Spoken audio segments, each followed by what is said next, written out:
সেই রূপ গোস্বামী যিনি শ্রী চৈতন্য, এদিকে ভিডিও করেন, ভিডিও করেন, ভিডিও করা হবে না, আমি করছি।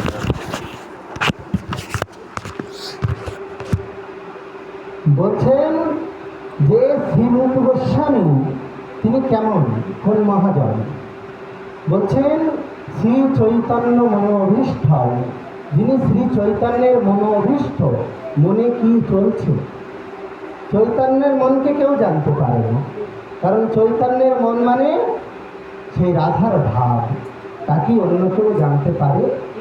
তাই বলছেন শ্রী চৈতন্য মনোভীষ্টং স্থাপিতং যেন ভূতলে, যার কৃপায় শ্রী চৈতন্যের মনোভীষ্ট যে প্রেম সম্পদ, সেই সম্পদ যিনি স্থাপন করেছেন, সোহয়ং রূপং, আমি সেই রূপ গোস্বামীর পদমজ্জাম দদাতি সপদান্তিকং, আমি তার চরণ কমল বন্দনা করুন, তিনি সেই প্রেম ভক্তি আমাকে দান করুন।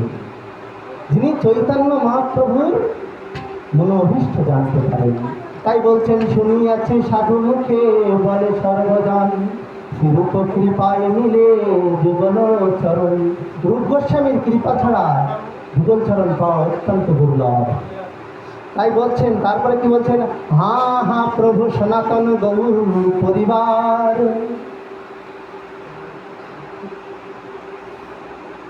চন্দন দিয়ে দেন আর একটা তুলসী দেবী কেটে দেওয়া হয়।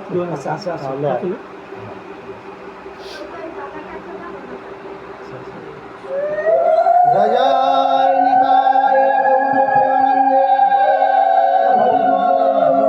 জয় জয় চন্দন চন্দন চন্দন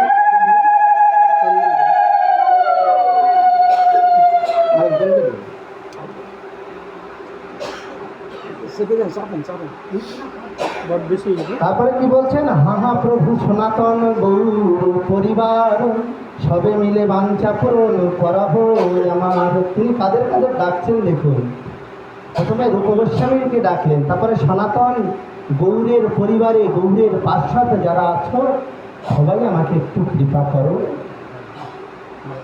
শ্রীরূপের কৃপা যেন আমার প্রতি হয়। সকলকে বলছেন কৃপা করো এইটাই, যেন শ্রীরূপ আমার প্রতি একটু কৃপা করে। শ্রীরূপ যদি কৃপা করে তাহলে কি হতে পারে দেখুন, শ্রীরূপের কৃপা যেন আমার প্রতি হয়, সে পদ আশ্রয় যার সেই মহাশয়। যিনি শ্রীরূপ গোস্বামীর পদ আশ্রয় করতে পারেন তিনি মহাশয়, তাই এনার নাম হলো ঠাকুর মহাশয়, এনাকে উপাধি দেওয়া হয়েছিল। এমনই প্রেমভক্তির সম্পদের রাজ্যের এমনই পরিপূর্ণ, তাকে ঠাকুর মহাশয় উপাধি দিয়েছিল। প্রভু তোমরে কবে সঙ্গে লইয়ে যাবে। এবারে শুনুন ভক্তি রাজ্যের বিশেষ সংবাদ, যে এই বড় রহস্য ভক্তগণ বলেন, বড় বড় পাঠকবর্গ তাঁরা একথা সাধারণ ভক্তদের জানতে দেন না, কারণ এই সাধারণের সম্পত্তি নয়, যে পরম ভক্ত ভজনীয় ভক্তের সম্পত্তি। তাই আজ সেই সম্পত্তি ঠাকুর মহাশয় আমাদের মতো মূঢ়দের জন্য জানিয়ে দিয়েছেন। কি বলছেন, প্রভু লোকনাথ মোরে সঙ্গে লইয়ে যাবে, শ্রীরূপের পাদপদ্মে মোরে সামরতিবে। বলছেন লোকনাথ গোস্বামী আমার শ্রী নিকুঞ্জ মন্দিরে নিধুবনে, সেখানেই যে কুঞ্জ মন্দিরে রাধা গোবিন্দ আমার বিরাজ করছেন, সেই রাধা গোবিন্দের মন্দিরে বলছেন প্রভু লোকনাথ কবে সঙ্গে লইয়ে যাবে। কোথায় যাবে বুঝতে পারছেন? সেই রাধাকুঞ্জের নিকুঞ্জ মন্দিরে, সেইখানে যেখানে রাধা গোবিন্দ সখীবৃন্দ তার সেবিকা রূপমঞ্জরি আদি সকলেই সেবা করে চলেছে, হাস্য পরিহাস করছেন। সেইখানে কবে আমার লোকনাথ গোস্বামী আমার গুরুদেব কবে আমাকে হাতে ধরে নিয়ে যাবে, শ্রীরূপের পাদপদ্মে মোরে সমর্পিবে, কবে আমায় শ্রী রূপ গোস্বামীর পাদপদ্মে সমর্পণ করবে। হেন কি হইবে মোর কর্ম নর্ম সখী সখী গণে। বলছে আমার কি একটু পরিচয় হবে? ওই যে নর্ম সখীগণ, রাধারানীর যে প্রিয় নর্ম সখীগণ চামর ধুলায়, ওই নর্ম সখীগণে আমার কি একটু জায়গা হবে? হতে পারে যদি শ্রীরূপের কৃপা যদি আমার প্রতি হয়, আমার প্রতি যদি শ্রী রূপ গোস্বামীর কৃপা হয় তাহলে হতে পারে, তাছাড়া আর কারো কৃপার দ্বারা সম্ভব না। কারণ তিনি এমনই কৃপা নয় যে তিনি কৃপা করলে যুগলের সেই যুগল চরণে যাওয়া যায়। অনুগত নরোত্তমে করিবে শাসনে। বলছেন রূপ গোস্বামীর চরণে সমর্পণ করলে আমি তার অনুগত হয়ে থাকব, আর তিনি আমাকে শাসন করবেন যদি আমার দ্বারা কোনো ভুল ত্রুটি হয় যেন না হয়। তারপর বলছেন সেখানে গিয়ে কি হবে শুনুন। এ ভক্তিরাজ্যের পুরো সংবাদ, যে সংবাদ সহজে কেউ প্রকাশ করে না। বড় বড় বক্তাগণ রামায়ণ মহাভারত ইত্যাদি বলে থাকে, কিন্তু এই কথা কেউ বলবে না। ভক্তিরাজ্যের পুরো সম্পদ কি বলছেন শ্রীরূপ এবার বলছেন, এই নব দাসী বলি শ্রীরূপ চাহিবে। শ্রীরূপ বলছেন কি, এই নবদাসী, আরে মঞ্জুল আলী তুমি কাকে এনেছো? এই নতুন দাসীকে তুমি কোথা থেকে এনেছো? এই বলে শ্রীরূপ গোস্বামী শ্রীরূপ মঞ্জুরি তিনি চাইবেন আমার প্রতি। হ্যাঁ শুভক্ষণ মোর কতদিনে হবে? আমার এইরূপ শুভক্ষণ আর কবে হবে? বলে ঠাকুর মহাশয় বলছেন, শীঘ্র আজ্ঞা করিবেন দাসী হেতায়। বলছেন শীঘ্র আজ্ঞা করবেন রূপ গোস্বামী পাদ রূপমঞ্জুরি কি দাসী, এদিকে এসো, এসে কি করো? সেবার সুসজ্জা কার্য করাবো করায়। রাধা গোবিন্দের সেবা হবে, তাদের আরতি হবে, তাদের ফুল মাল্য চন্দন করাতে হবে। তোমার গুরুদেব তো তোমায় দুগ্ধ আবার কোন সেবা দিয়েছে? দুগ্ধ, উষ্ণ দুগ্ধ রাধা গোবিন্দের সেবা ঠাকুর মহাশয়কে দিয়েছিলেন তার গুরুদেব। তাই বলছেন হে দাসী এখানে এসো। রূপমঞ্জুরি বলছেন এসে কি করো? সেবার সুসজ্জা, সেবার কার্য একদম সুন্দরভাবে ভালোভাবে সবচেয়ে সুন্দরভাবে সেই কার্যটি সম্পাদন করে। বলে কাজ দেবে, আমরা সেই কাজের একটু ভিখারি। যদি রাধা গোবিন্দের সেবা সেই নিকুঞ্জ মন্দিরে একটু অনুষঙ্গী যদি কিছু পাওয়া যায়।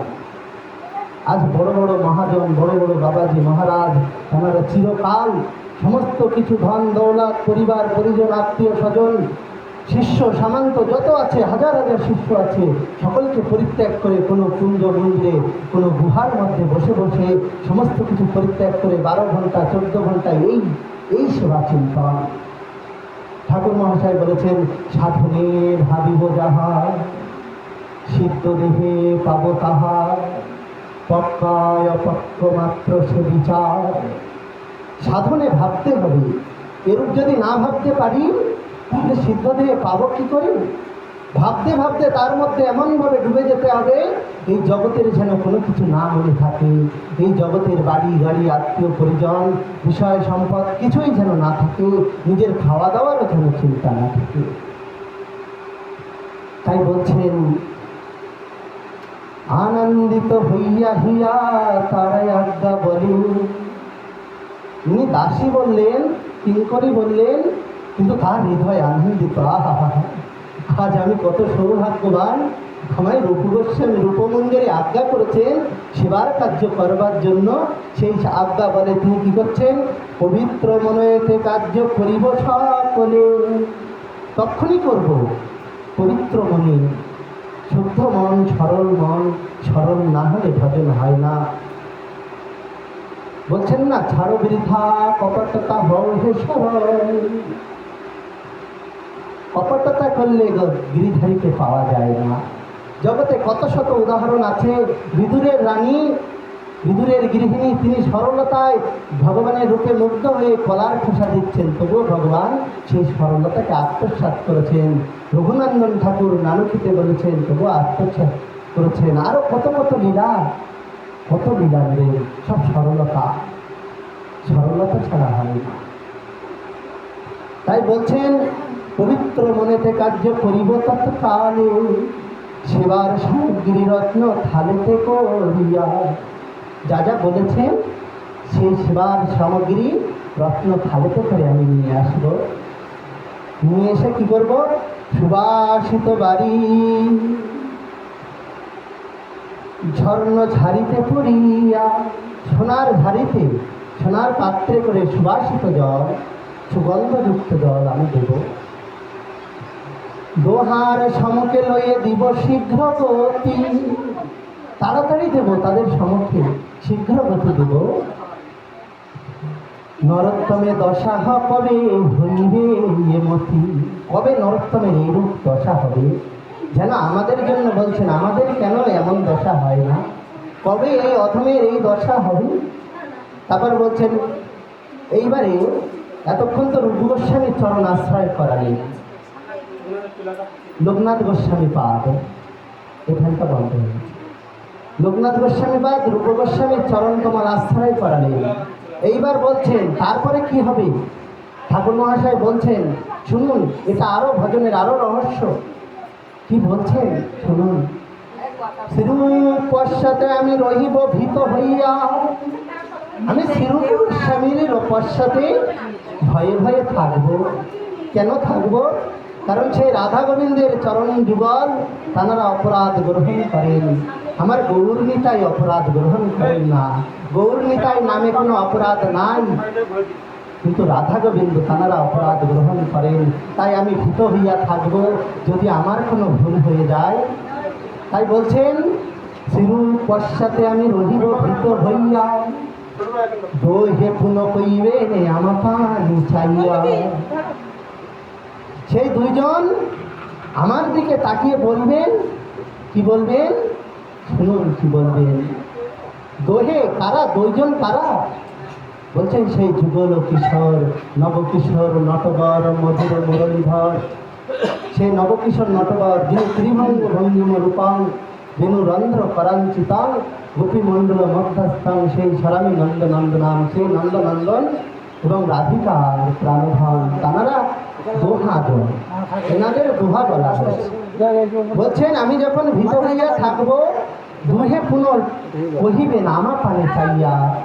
দুইজনে আমার দিকে তাকিয়ে বলবেন, কি বলবেন শুনুন। সদাই হৃদয়ে দোহে কহিবেন হাসি। সেই রাধা গোবিন্দ আমার, তারা সদয় হৃদয়, তারা আমার দিকে তাকিয়ে হেসে বলবে, কি বলবে?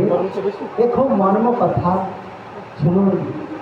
এ কথা শুনিলে বড় বড় মহাজনের নয়ন অশ্রু প্লাবিত হয়ে যায়, বক্ষ ভেসে যায়, যে কবে আমার এরূপ দশা হবে হে গোবিন্দ, হে গৌর হরি তুমি কৃপা করে বলো। তারা কি শুনবেন? কোথায় পাইলে রূপী এই নবদাসী। ইনি তো নতুন নতুন সাধন ভজনে প্রবিষ্ট হয়েছেন, তাই বলছেন কোথায় পাইলে রূপী এই নবদাসী। রাধা গোবিন্দ তাঁরা বলছেন ওহে রূপমঞ্জরি, তুমি কোথায় পেয়েছ এই নতুন দাসীকে? আর এদিকে মহাপ্রভু বলছেন ওহে রূপ গোস্বামী, তুমি এই নতুন ভক্তকে কোথায় পেয়েছ, কোথা থেকে নিয়ে এসেছ? তখন বলছেন কি, এইবারে রূপ গোস্বামী কি বলছেন, রূপমঞ্জরি কি বলছেন শুনুন। রূপ তবে দোহা বাক্য শুনি। রূপ গোস্বামী দুইজনের সেই মধুর বাক্য শ্রবণ করে তিনি বলছেন মঞ্জুলালি দিল মোরে এই দাসী আনি। বলছেন লোকনাথ গোস্বামীর মঞ্জুরি স্বরূপ হলো মঞ্জুলালি, তাই তিনি মঞ্জুলালি তো, তাই বলছেন আমার মঞ্জুলালি মঞ্জুরি আছে না, ওই মঞ্জুলালি আমাকে এনে দিয়েছে। রূপমঞ্জরি বলছেন এই মঞ্জুলালি এই তোমার নতুন দাসীকে এনে দিয়েছে সেবা কার্য করার জন্য। তাই বলছেন কি, অতি নম্র চিত্ত আমি ইহারে জানিল। এ অত্যন্ত নম্র ভদ্র সরল, যা বলবেন যেভাবে সেবার সুকার্য করতে বলবেন সেইভাবেই করবে। তাই অতি নম্র চিত্ত আমি ইহারে জানিল, আমি বুঝতে পেরেছি যে নম্র চিত্ত। তাই বলছেন আমি একে জেনে কি করছি, সেবা কার্য দিয়া তবে হেথায় রাখিল। তাই আমি একে সেবা দিয়েছি, দিয়ে এখানে রেখে দিয়েছি নিকুঞ্জ মন্দিরে। যখন রাধারানী গোবিন্দ শুনলেন, হেন তত্ত্ব দোহাকারে সাক্ষাতে কহিয়া, এই সাক্ষাতে যে কিভাবে উনি এসেছেন এই কথা যখন সাক্ষাতে বললেন, বলে কি বলছেন, নরোত্তমে সেবায় দিবে নিযুক্ত করিয়া। জয় জয় নিতাই গৌর প্রেমানন্দে হরি বল।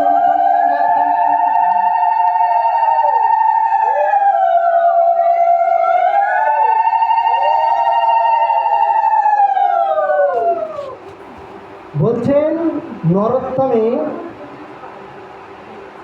নরোত্তমে নিযুক্ত করে দেবেন।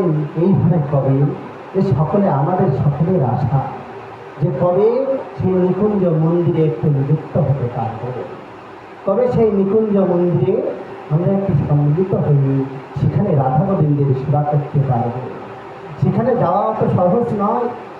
রাধা গোবিন্দের সেবা কত মহাজন, এক বাবাজি মহারাজ বলছিলেন, আমি 7 জন্ম এই ব্রজধামে এসেছি, 7 জন্ম ধরে আমি সেবা করছি, 7 জন্ম গোবর্ধন পরিক্রমা আদি করছি, এই জন্মে হলে হতে পারে। তার কৃপাতে তারা কৃপা করেছে না, এই জন্মে আর আমাকে আসতে হবে না, সেই সেবায় নিযুক্ত হতে পারবো। 1 জন্মের কথা না, কত কত জন্ম লাগে, কত কত। বলছেন ইঙ্গিতে বুঝাবো নি সব কাজে, আমি তার ইঙ্গিতে বুঝবো। কিন্তু বাবাজি মহারাজ বলছেন ইঙ্গিত করবেন না।